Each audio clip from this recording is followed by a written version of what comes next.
The billing alert hit my phone at 2:17 a.m. on a Tuesday, flagging document production charges I never authorized. I'm Frederick, 42, private equity partner at one of Cincinnati's most prestigious firms. 20 years of corporate law taught me to trust numbers. Numbers don't lie. People do. The alert showed $47,000 in document imaging fees billed to the Meridian Industries acquisition. I'd handled that deal personally. Every page, every signature, every watermark verification. I pulled up the case management system from my home office. The timestamp showed document processing at 11:43 p.m. Monday. I was in depositions until 9, then dinner with my wife. Someone else had accessed my files. The production log listed 2,847 documents. I remembered 2,200. The discrepancy gnawed at me. I scrolled through the billing codes. Standard imaging fees, rush processing charges, digital watermark authentication. Everything looked legitimate except for one detail. The authorization signature wasn't mine. The electronic signature matched my credentials perfectly. Same font, same spacing, same digital certificate, but I never signed it. I cross-referenced the access logs. My keycard showed building entry at 7:15 a.m. Monday, exit at 9:22 p.m. Standard day. No late-night returns. No weekend work on this file. Yet someone had processed documents under my authorization at nearly midnight. I pulled the Meridian file from our secure server. The document count matched the billing, 2,847 items. But when I compared it to my original inventory from last week, 647 documents had been added. The new documents looked authentic. Corporate letterheads, executive signatures, board resolutions, all bearing the proper watermarks and security features that validated their legitimacy. But I'd never seen them before. I opened the metadata on 3 random editions. Creation dates showed last month. Modification dates showed yesterday. The digital fingerprints indicated they'd been processed through our high-security document authentication system. Someone had manufactured 647 corporate documents and made them appear genuine. My phone buzzed. Another billing alert, this time from the Henderson merger. $23,000 in overnight document processing. Same pattern, same midnight timestamp, same forged authorization. I checked 6 more active files. All showed similar irregularities. Hundreds of thousands in unauthorized charges. Thousands of documents I'd never approved. The pattern was surgical. Professional. Someone with intimate knowledge of our systems had been systematically creating false documents across my entire caseload. I thought about my team. 3 associates. 2 paralegals. 1 law clerk who'd worked with me for 18 months. All had access to my files. All knew my authorization protocols. The law clerk's name was Colton Queensgate. Harvard Law Review. Impeccable references. I'd personally recruited him from a pool of 200 candidates. I pulled his access logs. Building entry Sunday at 10:15 p.m. Exit Monday at 12:47 a.m. He'd been here during the document processing window. My hands trembled as I reached for my phone to call firm security. Then I stopped. If Colton was manufacturing documents, he wasn't working alone. This level of sophistication required inside knowledge of our authentication systems, our billing protocols, our client relationships. Someone higher up the food chain was involved. I needed to understand how deep this went before making any moves. Accusing a Harvard Law Review graduate of document fraud without ironclad proof would destroy my credibility. Worse, if partners were involved, premature action could bury them permanently. I started with Colton's employment file. 18 months ago, I'd been impressed by his credentials. Top 5% at Harvard. Federal clerkship with Judge Morrison in the Southern District of Ohio. Glowing recommendations from 3 professors and 2 federal prosecutors. Now I wondered if any of it was real. The next morning, I arrived at the office at 6:30 a.m. Colton typically came in around 8 o'clock. I had 90 minutes to examine his workstation without raising suspicion. His computer was locked, but I had administrative access to all Clerk terminals. The login history showed extensive after-hours activity. Not unusual for a dedicated law clerk, but the timing aligned perfectly with the fraudulent document processing. I checked his recent file access. Henderson merger, Blackstone, Esket acquisition, Morrison Industries restructuring, every case showing document irregularities. He'd accessed each file multiple times between 10 p.m. and 2 a.m. over the past 6 weeks. His browser history revealed something more troubling. Searches for watermark removal software and PDF metadata editing tools, downloads from sites specializing in document authentication bypass techniques. But the smoking gun was in his email drafts folder. A message dated 3 weeks ago, never sent, addressed to someone called JQ. The subject line read, Phase 2 Authorization. The body contained a single line. Princeton's cases are ready, awaiting your confirmation to proceed with client billing adjustments. JQ had to be another person with the initials matching our naming patterns. But who? I printed the email and locked it in my desk drawer. Then I restored Colton's computer to its original state and returned to my office. At 8:15 a.m., Colton knocked on my door. Same confident smile. Same eager demeanor. Same Harvard Law Review pin on his lapel. Morning, Frederick. I've prepared the Morrison Industries brief for your review. Should I schedule the client meeting for Thursday? I studied his face for any sign of deception. Nothing. He was either innocent or exceptionally skilled at concealment. Actually, Colton, I need you to handle something else first. Pull all billing records for the Henderson merger. I want to review every charge before we submit the final invoice. A micro-expression flickered across his features. Barely perceptible, but I'd spent 20 years reading witnesses and opposing counsel. Fear. Definitely fear. Of course. Should I include the document processing fees from last weekend? He was testing me, seeing if I'd discovered the fraudulent charges. Include everything. Every line item. Every timestamp. I want complete transparency with this client. Absolutely. I'll have it ready by noon. After he left, I called our IT director, Josephine Riverside. We'd worked together for 5 years. If anyone could help me trace the digital, it was her. Josephine, I need a favor. Completely confidential. Can you run a comprehensive audit on document processing for my cases over the past 2 months? What kind of audit? Authentication logs. Billing correlations. User access patterns. I think someone's been manipulating our systems. She was quiet for 30 seconds. Frederick, if you're right, this could involve criminal charges. Are you sure you want to pursue this internally? I need to know the scope before involving outside authorities. Can you do it? Give me until tomorrow morning. I'll run the analysis overnight when the system load is lighter. That afternoon I attended the weekly partners meeting. 12 senior partners discussing case strategies, billing targets, and client development. I watched each face carefully, looking for any sign of complicity. Managing partner Josephine Blackwater ran the meeting with her usual efficiency. Corporate partner Colton Riverside presented the quarterly revenue report. Litigation partner Josephine Clearwater discussed upcoming trial schedules. Nothing seemed unusual until Colton Riverside mentioned document processing revenues. We've seen a significant uptick in authentication services, up 37% from last quarter. Frederick's private equity practice has been particularly strong in this area. All eyes turned to me. I felt the weight of their attention. My clients have been requiring more extensive due diligence documentation. Complex transactions demand thorough verification. Colton Riverside nodded approvingly. Exactly the kind of value-added service that differentiates us from competitors. Keep up the excellent work. But something in his tone felt rehearsed, calculated.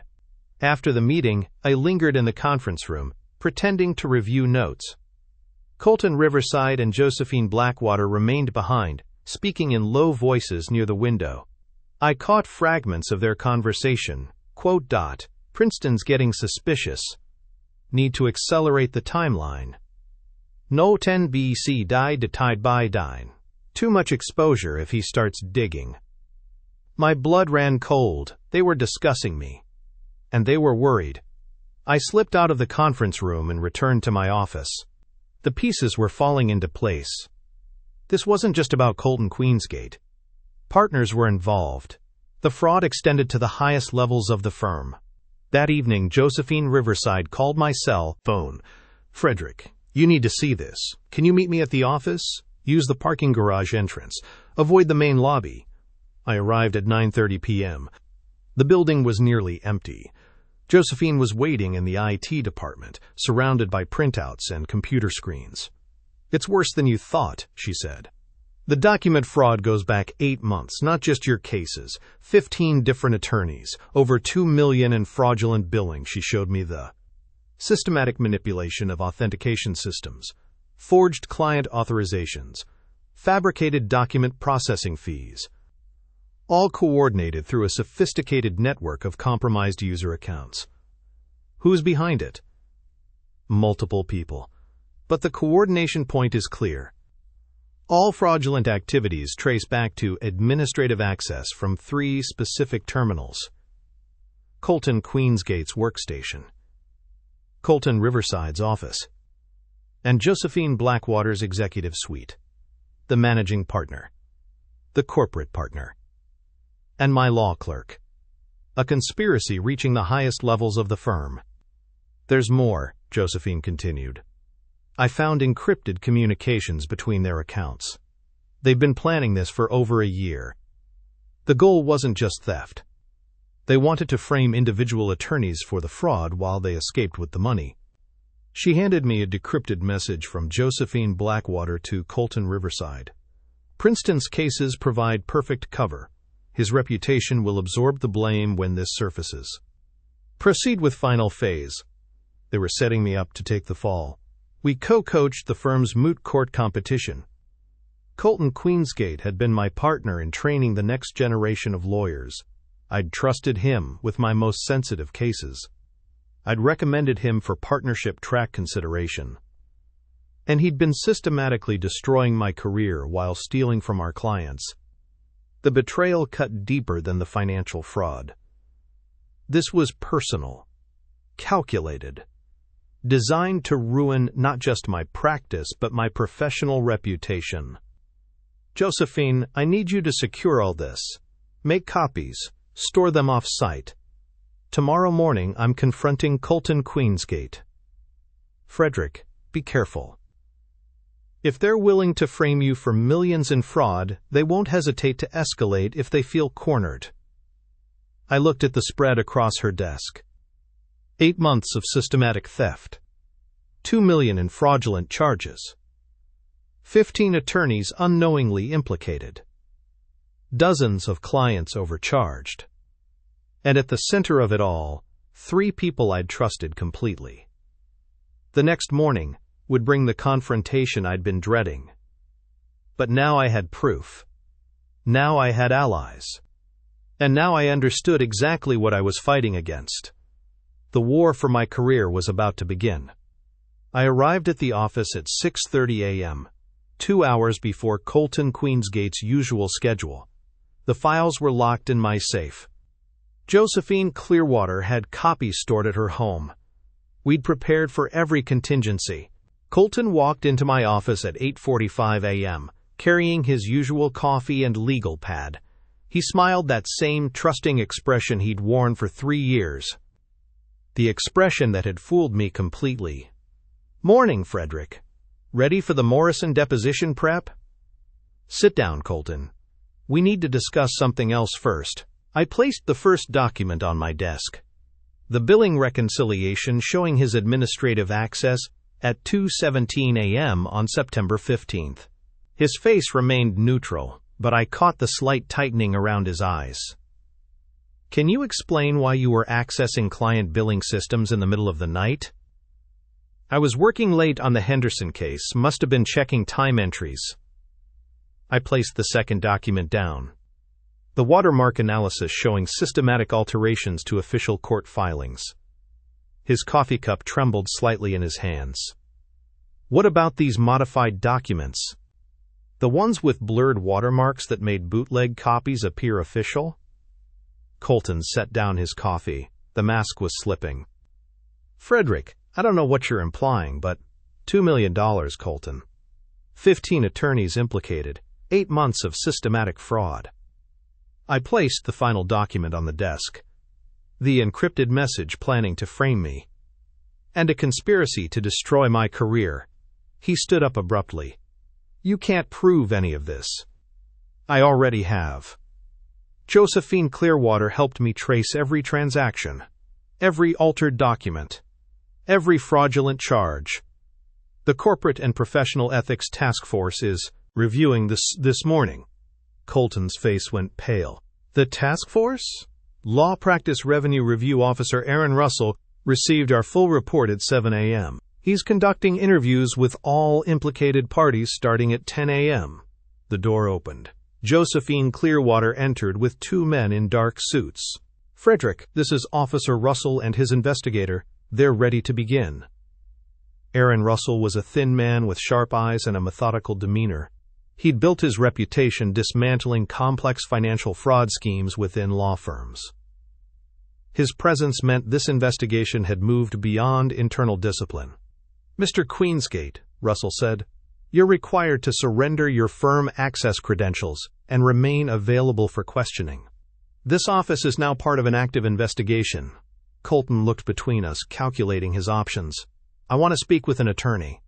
That's your right, Russell replied. But understand that your cooperation now will be noted in our final report. Over the next 6 hours, the investigation unfolded with surgical precision. Russell's team interviewed every attorney whose cases had been compromised. They seized computers, phones, and financial records. They traced the money trail through 3 different accounts. Josephine Blackwater was arrested at 2:30 p.m. as she attempted to transfer funds to an offshore account. Colton Riverside was taken into custody at 4:15 p.m. when investigators found of money laundering in his personal finances. Colton Queensgate broke during his 3rd interview. He confessed to creating the fraudulent billing system, altering court documents, and planning to frame me for the entire scheme. The betrayal had been methodical and personal. Why me? I asked during a brief moment when Russell allowed us to speak. Because you trusted everyone, Colton said. Because you never questioned my work. Because your reputation was strong enough to absorb the blame when this surfaced. The clients began filing lawsuits within days. Morrison Industries sued for malpractice and fraud. Henderson Corporation demanded full restitution. 12 other clients joined a class action against the firm. The partnership held emergency meetings every day for 2 weeks. Senior partners demanded answers. Junior associates worried about their careers. The firm's reputation was hemorrhaging with each news report. I spent my days in depositions, bar hearings, and client meetings, explaining how I'd been deceived, showing that cleared my name, helping other attorneys understand how they'd been manipulated. The Ohio State Bar opened formal disciplinary proceedings against all 3 conspirators. Colton Queensgate faced disbarment and criminal charges. Josephine Blackwater was expelled from the partnership and charged with wire fraud. Colton Riverside lost his corporate law license and faced federal prosecution. But the damage to the firm was irreversible. Clients left. Partners resigned. The Cincinnati office that had been my professional home for 8 years was dissolving around me. 3 months after the confrontation, I made my decision. I couldn't rebuild my career in the wreckage of their betrayal. I needed a fresh start. My final day at the firm was December 15th. I cleaned out my office while Josephine Clearwater helped pack my files. She'd been offered a position at a competing firm and was leaving the following week. Frederick, you saved this place from complete destruction, she said. The attorneys who stayed know that. The clients who remained trust you because you exposed the truth. It doesn't feel like victory. It's not supposed to. But it's justice. And sometimes that's enough. The criminal trials began in January. Colton Queensgate received 4 years in federal prison and permanent disbarment. Josephine Blackwater got 3 years and forfeited her law license. Colton Riverside was sentenced to 5 years and ordered to pay full restitution to the defrauded clients. I testified at each trial, walking juries through the trial that had exposed their conspiracy. The digital paper trail that had seemed so complex in September became clear and damning under courtroom lights. The firm eventually settled the class action lawsuit for $3.2 million. Insurance covered most of the damages, but the reputational cost was permanent. The Cincinnati office closed 6 months later. I helped 15 attorneys find new positions. I testified in bar hearings to clear their names. I wrote recommendation letters explaining how they'd been unknowing victims of the conspiracy. The betrayal had destroyed my trust in partnerships, but it had strengthened my commitment to the profession itself. By spring, I was ready to start over. 6 months later, I stood in my new office overlooking the Ohio River. The nameplate on my door read, Frederick Princeton, Managing Partner. I'd never expected to hold again. After the Cincinnati firm collapsed, I joined 3 other displaced attorneys to form Princeton and Associates. We specialized in legal ethics consulting and partnership dispute resolution. The irony wasn't lost on me. Our first major client was a Louisville firm facing embezzlement allegations. I walked into their conference room carrying the same forensic accounting software that had exposed Colton Queensgate's conspiracy. The partners looked desperate and defeated, exactly how I'd felt 8 months earlier. "We need someone who understands betrayal from the inside," their managing partner said. "Someone who survived it." I spent 3 weeks analyzing their case management systems and billing records. The patterns were different, but familiar. A junior associate had been skimming client retainer funds through fake vendor payments. The scheme was smaller than what I'd uncovered in Cincinnati, but the methodology was identical. We caught him before he could destroy. The firm survived. The associate faced criminal charges and disbarment. Word spread quickly through Ohio's legal community. Firms started calling with suspicious billing discrepancies, unexplained client complaints, and digital anomalies in their case files. Each investigation felt like solving a puzzle I'd already completed once. By October, we'd handled 12 cases across 4 states. I'd testified in 6 bars hearings and helped prosecute 3 criminal cases. The work was methodical and satisfying in ways I hadn't expected. Josephine Clearwater joined our firm in November. She'd spent 6 months at a corporate practice in Columbus but missed investigative work. Her first case involved a paralegal who'd been selling confidential client information to opposing counsel. "It's like we're legal detectives now," she said after we'd exposed the scheme. "We always were, we just didn't know it." The newsletter started as a monthly summary for our clients. I launched a newsletter exposing partnership abuses nationwide, documenting the warning signs and digital patterns that revealed internal fraud. Subscription grew to over 2,000 attorneys within 3 months. Each issue featured case studies from our investigations, always with names and firms redacted. The goal was education, not sensationalism. Lawyers needed to understand how easily trust could be weaponized against them.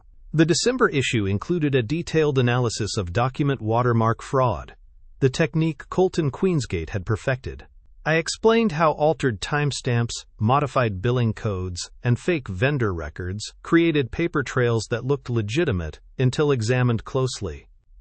3 firms contacted us the following week. They'd found similar patterns in their own systems. On Christmas Eve, I received a letter from the federal prosecutor who'd handled the Cincinnati cases. Colton Queensgate had been transferred to minimum security prison after cooperating with investigations into 2 other law firm fraud schemes. His information had led to additional prosecutions in Michigan and Kentucky. Justice was spreading beyond our original case.